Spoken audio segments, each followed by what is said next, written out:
या ठिकाणी तेलंगणाचे निरीक्षक आले होते आणि त्यांच्याकडे 6 विधानसभेचा चार्ज होता.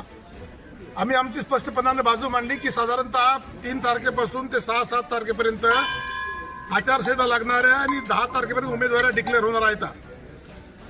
आणि अशा या परिस्थितीमध्ये उमरखेड विधानसभा मतदारसंघामध्ये सामान्यातला सामान्य रस्त्यावर राहणारा माणूस, गोरगरिबांचा माणूस, ज्यांनी 5 वर्ष आमदारकी केली तरी त्या ठिकाणी कुठली कमाई केली नाही प्रतिष्ठेशिवाय, अशा विजयराव खडसेंना त्या ठिकाणी उमेदवारी द्या अशा प्रकारचं आम्ही सांगितलेलं आहे. आणि मला खात्री आहे की जेव्हा ज्या अर्थी मी मुंबई दिल्ली या ठिकाणी फिरून आलो त्यांनाच तिकीट मिळणार आहे. आणि कार्यकर्त्यांना माझं आव्हान आहे की आता एक बेंगलोरची आणि एक तेलंगणाची एक टीम येणार आहे, सर्वे होणार आहे. त्या ठिकाणी सर्वेमध्ये कार्यकर्त्यांनी विजयराव खडसेच्या पाठीशी उभं राहण्याची आवश्यकता आहे, कारण रूट लेवलला काम करणारा माणूस आहे. जी काही दुसरा गट या ठिकाणी साहेबराव कांबळे नावाचा एक उमेदवार या ठिकाणी प्रपोज केला त्यांनी. खरं तर ते बीडीओच्या सुद्धा पदावर नव्हते, ते त्याच्यापेक्षा खालचं पद काय म्हणता येईल, सहाय्यक बीडीओ विस्तार अधिकारी होते. परंतु विस्तार अधिकाऱ्यासारख्या माणसाजवळ एवढा पैसा कसा, हा प्रश्न मला आणि या तालुक्यातल्या जनतेला पडलेला आहे. कारण ते बोलत असताना 1500 कोटी रुपये मी खर्च करू शकतो, वेळ प्रसंगी 2000 रुपयाप्रमाणे मतदान विकत घेऊ शकतो. म्हणजे अशा पद्धतीनं त्या ठिकाणी मतदारांना अतिशय लाचार समजलेलं आहे.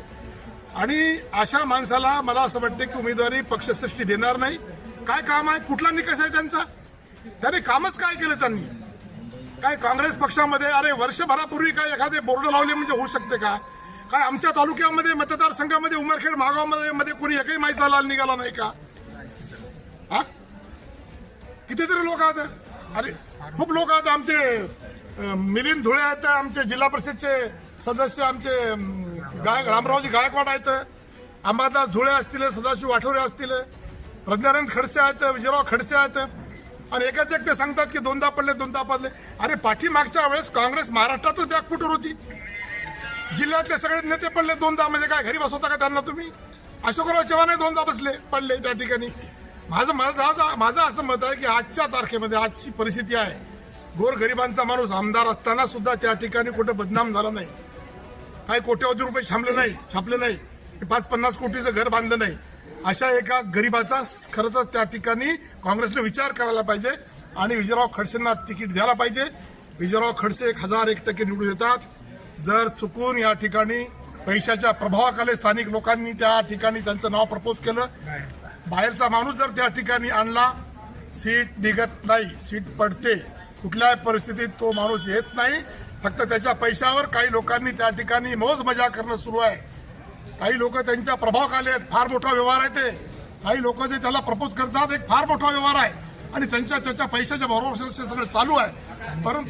परंतु गरीब माणूस या ठिकाणी विजयराव खडसेच निवडून येऊ शकते असं माझं ठाम आहे. आणि आजच्या जे समजते ना, आज या ठिकाणी 700-800 लोक होते, आज 1500च्या वर लोक त्या ठिकाणी आले. ते बी कालच सूचना मिळाली आम्हाला की आज इथं त्या ठिकाणी निरीक्षक यायलेत म्हणून. आम्ही काय 15 दिवस 20 दिवस तयारी केली नाही, साधी मेसेज कुठं व्हॉट्सअपवर पाठवू शकलो नाही. नुसते 100 गावात 100 फोन केले आणि आज 1500च्या वर लोक या ठिकाणी विजयराव खडसेला तिकीट द्या म्हणून निरीक्षकाकडे आले. ही त्या विजयराव खडसेची खूप जमेची पावती आहे. आपण सर्वांनी त्यांच्या पाठीचा आशीर्वाद ठेवावा हीच विनंती.